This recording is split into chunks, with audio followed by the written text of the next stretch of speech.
हम महर्षि पतंजलि द्वारा बताए गए अष्टांग योग के बारे में चर्चा कर रहे हैं और अष्टांग योग के पहले अंग यम के बारे में चर्चा चल रही है। जिसने वीडियो नहीं देखी है वो चैनल पर जा कर के वीडियोस देख सकते हैं। अब हम चर्चा करेंगे यम के चौथे अंग ब्रह्मचर्य के बारे में।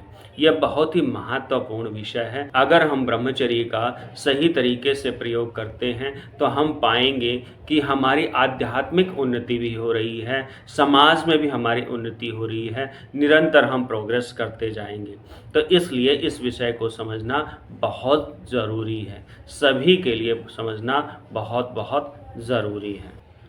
ब्रह्मचर्य का पालन हर व्यक्ति के लिए बहुत ज़रूरी है।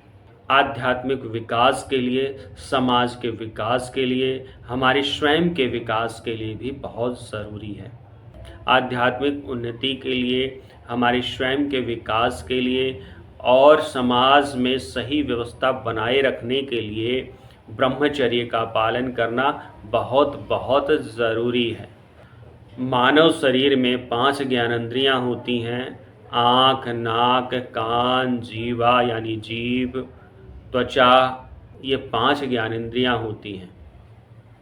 इन ज्ञानेंद्रियों के विषय से मन को हटा करके अपने संकल्प, अपनी उपासना, अपनी आराधना, अपने लक्ष्य पर लगाना चाहिए। अर्थात इंद्रियों पर विजय पा करके निरंतर अपने लक्ष्य की ओर आगे बढ़ते रहना चाहिए।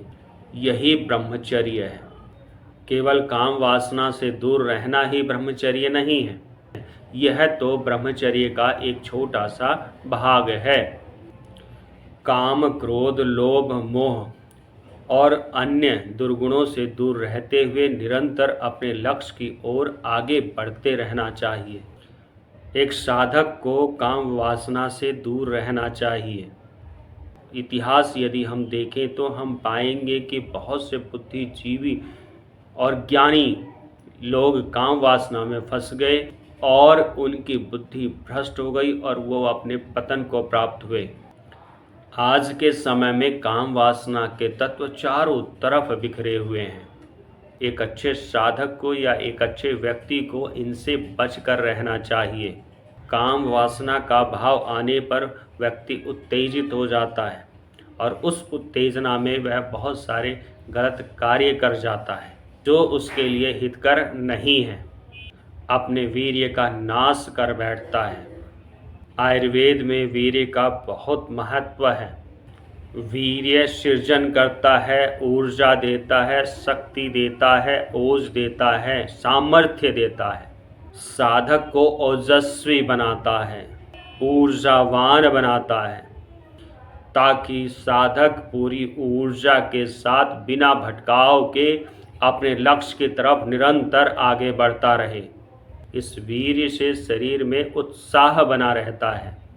इसके नाश होने से व्यक्ति निस्तेज हो जाता है, ऊर्जा और ओज की कमी हो जाती है, शरीर में नई चीज़ों के सृजन का कार्य रुकने लग जाता है या फिर धीमा पड़ जाता है, किसी काम में मन नहीं लगता और निराशा घिर जाती है।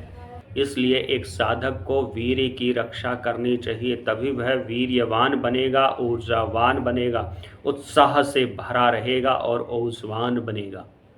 जब एक युवा के अंदर ओज होगा, तेज होगा, ऊर्जा होगी, तभी वह उत्साह के साथ आगे बढ़ेगा और समाज का भी मार्गदर्शन करेगा। क्रोध मानव का एक बड़ा अवगुण है। क्रोध के आवेग में आकर व्यक्ति गलत कार्य कर बैठता है। क्रोध के समय लिया गया निर्णय हमेशा गलत होता है। क्रोध सोचने समझने की शक्ति को खत्म कर देता है।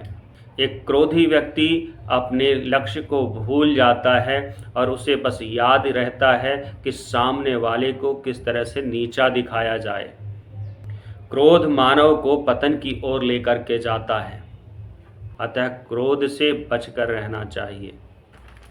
लोभ या लालच जब व्यक्ति के मन में आता है तो सबसे पहले वह उसके मन को मलिन करता है, उसका मन दुर्गुणों की तरफ आगे बढ़ता है, उस लोभ के वशीभूत होकर के व्यक्ति अपने पतन का ही कार्य कर बैठता है।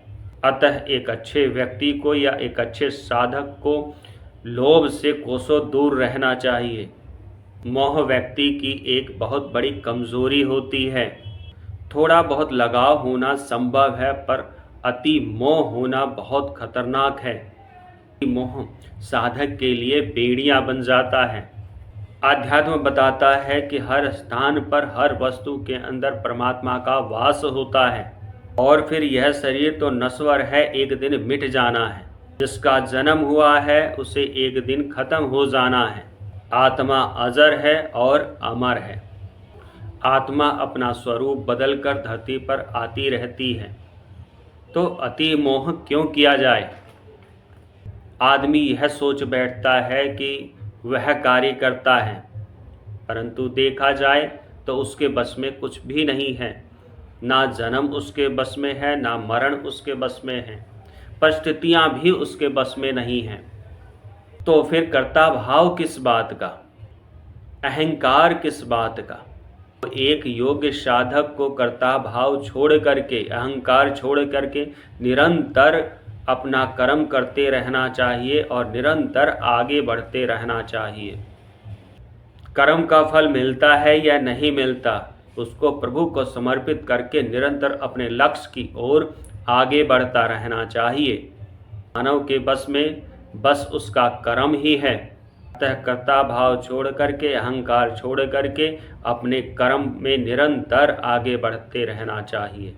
ब्रह्मचर्य एक अच्छे व्यक्ति के लिए या एक अच्छे साधक के लिए बहुत सहायक है। ब्रह्मचर्य को बनाए रखने के लिए सात्विक भोजन करना बहुत महत्वपूर्ण है, अर्थात बहुत ज़रूरी है।